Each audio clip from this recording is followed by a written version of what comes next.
Salut! Alors, la première question, elle est de Thomas Rusflick. Strasbourg est aujourd'hui le seul club sans victoire après 8 journées, beaucoup de blessures en défense. On a l'impression que Marc Keller n'est plus vraiment aux commandes, pas de réaction de sa part depuis le début du naufrage. A-t-il déjà un pied à la FFS selon toi?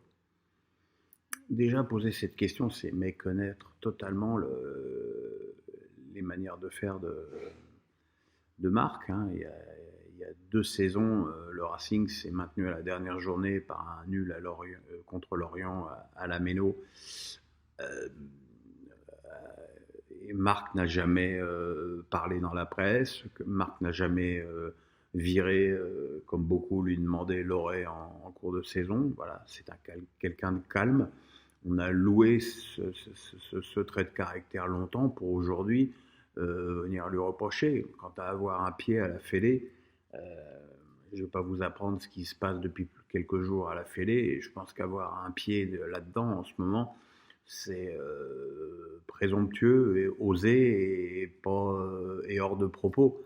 Donc laisser les gens travailler. On sait aussi que pour l'instant, Strasbourg a perdu à Montpellier avec 7 joueurs absents, 4 défenseurs, un milieu, son meneur de jeu et son meilleur attaquant. Donc voilà, il y aura probablement des jours meilleurs pour le Racing. Alexandre Nadajolo nous dit l'affaire Pogba, l'affaire de la Fédé, beaucoup d'interrogations en défense centrale, les blessures à répétition de Kanté, le niveau de Griezmann. Depuis un moment, se dirige-t-on vers un fiasco des Bleus lors de la prochaine Coupe du Monde? Alors, ce qui est évident, c'est qu'on est moins favori qu'à la sortie de la phase finale de la Ligue des Nations, où on avait battu la Belgique et l'Espagne. Ce qui est aussi évident, c'est qu'on se dirige vers une très grosse reconstruction au milieu de terrain. Pogba, à mon avis, ne sera pas là et Kanté non plus. Ça veut dire que des joueurs comme Chouameni, peut-être Kamavinga, vont avoir d'énormes responsabilités qui sont peut-être un petit peu trop tôt pour eux. Je ne sais pas si c'est très français ce que je viens de dire, mais voilà quoi. Après, j'ai envie de dire que ce qui compte, Varane va beaucoup mieux si on veut aussi parler des, des choses qui vont bien. Ce qui compte aussi, c'est que Mbappé, Benzema soient à leur meilleur et que ça permette à. Je pense que si Mbappé et Benzema performent à fond, jusqu'en demi-finale, ça ne devrait pas poser trop de problèmes. Nicolas Scali me demande: pourriez-vous partager avec nous votre analyse de l'affaire Amraoui? Si Diallo est coupable, imaginez-vous un rétropédalage des joueurs du PSG? C'est une affaire délicate parce que c'est vrai, j'avais fait et cause pour Aminata Diallo à la sortie de ses 40 heures de garde à vue où rien n'avait été retenu contre elle. Je tiens à préciser que si j'avais pris fait et cause pour Diallo, j'avais accusé Kaira Amraoui de rien du tout, hein. Euh, il est évident, là, tout ce qu'on sait, c'est qu'elle a été balancée par des mecs. Voilà, maintenant, quel est le niveau de crédibilité de petits voyous qui seraient susceptibles d'accepter de casser des rotules pour 100 euros, puisque c'est les infos que j'ai en ce moment. Je trouve qu'il y a encore beaucoup de zones d'ombre autour de cette sordide affaire. Pour se prononcer d'une manière générale, c'est une leçon pour moi et pour tout le monde. C'est que pour les affaires de justice, quand on n'est pas dedans, ce qui compte avant tout, c'est de fermer sa gueule. Romsteak 7-0 ou 7-0. On pourra encore parler du magnifique arbitrage ce week-end, le Rouge de Reims et de Nice. Oui, bah, oui, je sais, j'ai tweeté là-dessus hier. C'est quand des arbitres viennent et gâchent le spectacle de dizaines de milliers de gens, faussent un résultat, il faut commencé à avoir des problèmes. Alors je sais qu'il y a des curés qui viennent sur les plateaux dire que le bashing contre les arbitres est insupportable. Mais voilà, les arbitres, ils sont sur le terrain comme les joueurs. Et il faut qu'ils soient au niveau, et ils ne sont pas au niveau. Il y a eu 34 cartons rouges en Ligue 1, il y en a eu 4 en Première Ligue. Est-ce que vous vous rendez compte? Alors qu'il est évident que le jeu est beaucoup plus physique en Première Ligue. Et quand on cherche des raisons aux mauvaises performances des clubs français en Coupe d'Europe, il faut aussi comprendre, moi je regarde la deuxième mi-temps de Rennes-Marseille avec Benoît Bastien, il sifflait toutes les 10 secondes. Tu peux pas jouer, tu peux pas jouer. Et puis quand tu arrives en Coupe d'Europe et que les arbitres ils sifflent pas, bah, les joueurs ils comprennent pas. Donc c'est un vrai problème et qui rejaillit aussi sur le niveau des clubs. Puis il y a des clubs qui sont franchement désavantagés. Reims, Monaco, voilà, donc c'est un problème. Moi, c'est ce que j'ai dit l'autre jour. Quand vous parlez avec des présidents de clubs ou des dirigeants ou des directeurs sportifs, il n'y en a pas un qui soit content de l'arbitrage. C'est bien simple, pas un. Moi, je leur dis, vous mettez tous ensemble et vous dites stop. À la limite, vous décrétez une journée de grève, ou vous dites on veut plus, on récuse tous les arbitres. Et voilà quoi. Quelque part, ça ne peut plus durer. Bébert Lamirez, la misère, me dit salut Pierrot, peux-tu nous parler de l'immense carrière de Roger Federer? Pourquoi tu l'admires autant? Y a-t-il d'autres sportifs que tu idolâtres de la même façon? Il y en a, ouais, Magic Johnson, peut-être ça fait de Suzik, mais Roger, c'est Roger, quoi. C'est clairement mon, mon idole à tout jamais parce que son style de jeu déjà, quoi. Avant toute chose, il aurait pu être aussi classe, aussi élégant, aussi sympathique et être un ignoble pouce-feutrine comme il y en a aujourd'hui qui pointent leur nez euh, dans le short-track. Rien ne veut dire que Federer aurait pu jouer comme Cameron Norrie, quoi, vous voyez. Je suis pas certain que je l'aurais idolâtré à ce point-là. Moi, je l'ai découvert grâce à Philippe Boin, qui était le pape du tennis à l'équipe et qui avait dit, il avait quoi, 18 ou 19 ans, il avait dit que c'était le futur numéro 1 mondial au tournoi de Rotterdam. Et j'avais dit, ah, si Philippe se mouille à ce point-là, c'est qu'il y a vraiment quelque chose. Donc là, j'avais commencé à le suivre et je l'ai suivi toute sa carrière. Et franchement, depuis l'âge de 34 ans, je regardais quasiment chacun de ses matchs comme si c'était le dernier.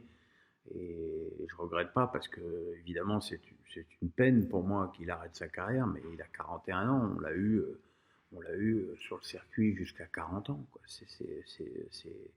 C'est miraculeux, et voilà. Et je l'ai rencontré 2 fois au tournoi de Bercy.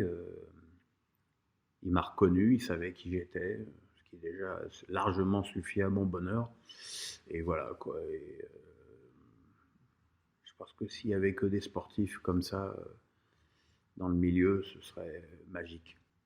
Manu Bocquet me dit, Pierrot, ne trouves-tu pas étrange les affaires Pogba et Amraoui? Ne trouves-tu pas étrange que les affaires Pogba et Amraoui éclipsent les scandales à la FFF qui sont beaucoup plus graves? Dans quel autre pays d'Europe le GRET pourrait-il encore en place après les abus sexuels qu'il a couverts à la FFF? Alors attention Manu, hein,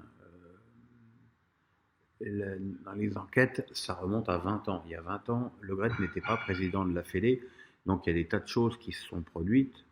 Alors j'avoue que je n'ai pas tenu un calendrier des agressions et qu'est-ce qui était reproché à qui et à quel moment, mais tout ne date pas de l'époque Le Gret. Le Gret, ponctuellement, on lui reproche 3 SMS graveleux.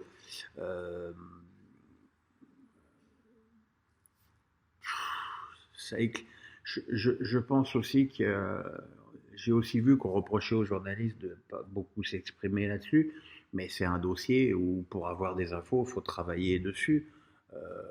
Et pour travailler sur des abus sexuels de mineurs, qu'ils soient à Clairefontaine ou dans un lycée technique, euh, il faut qu'il y ait des gens qui viennent te voir, des gens qui se confessent.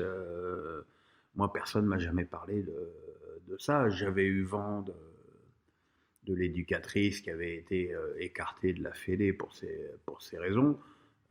Peut-être effectivement qu'elle aurait dû être dénoncée à la police.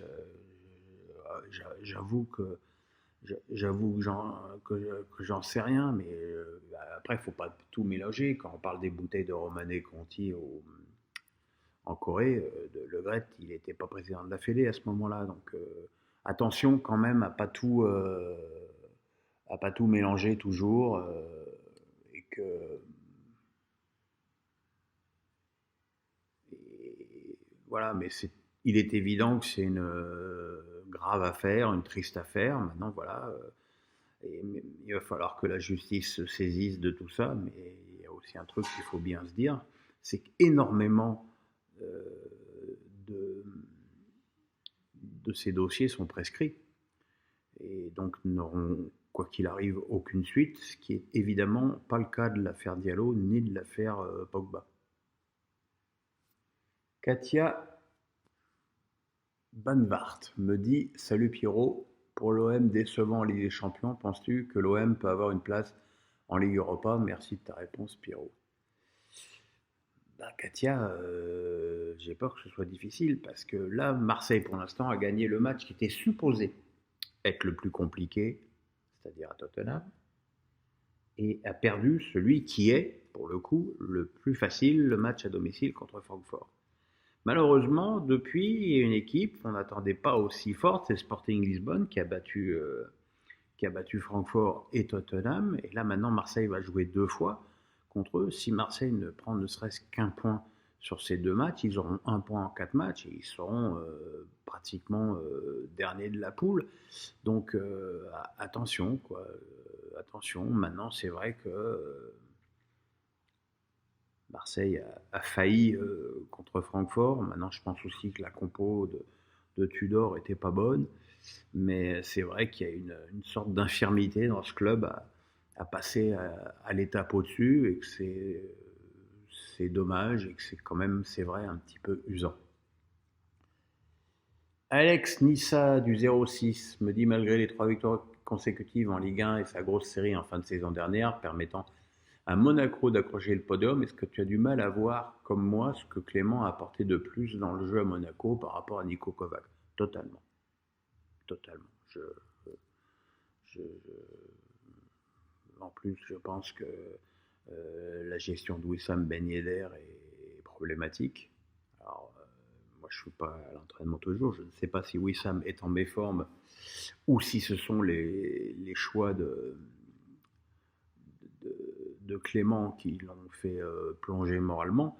Mais ce qui est évident, c'est que voilà quoi. Et après, cette équipe est quand même très très irrégulière. Alors on ne peut pas tellement parler de ce match à Reims parce qu'encore une fois il a été faussé par l'arbitrage, mais le match d'Europa League contre Ferencváros c'était un pur désastre. Donc voilà, la mouche, la mouche. Euh, c'est une équipe un peu énigmatique. Et enfin, Medave Prod me dit ton avis sur la phrase polémique de Patrice Evra: si je pouvais remonter le temps, je choisirais de remonter mon pays natal, le Sénégal, au lieu de la France. Bien sûr, quand on aime autant le pognon que lui, on va jouer pour le Sénégal plutôt que la France. Bien sûr. Moi, tout le monde sait ce que je pense humainement de Patrice Evra. Je ne parle pas du joueur, mais je parle de l'homme. Donc je vais pas en rajouter. Je dirais que voilà, le masque tombe. Le mec, après Naïsna, qui était prêt à tout pour jouer en équipe de France. Alors à l'époque, j'avais dit qu'il était prêt à tuer sa mère. Il me l'a beaucoup reproché. Bon, quand tu connais pas les expressions, la langue française, c'est vrai que c'est compliqué. Mais voilà quoi, le mec il a tout fait pour être des Bleus et il faisait le coq et il faisait moi je suis le capitaine exemplaire et puis aujourd'hui il nous sort ça, tu as envie de lui dire mais quelle est ta sincérité pour que tu nous prends pour des cons? Quel est le voilà maintenant je pense que sincèrement je pense que le garçon a des problèmes psychologiques et que ouais, et que lui donner plus d'aura qu'il n'en mérite c'est improductif. Voilà, on se retrouve jeudi pour les Bleus. Une semaine un peu plus calme que la semaine dernière.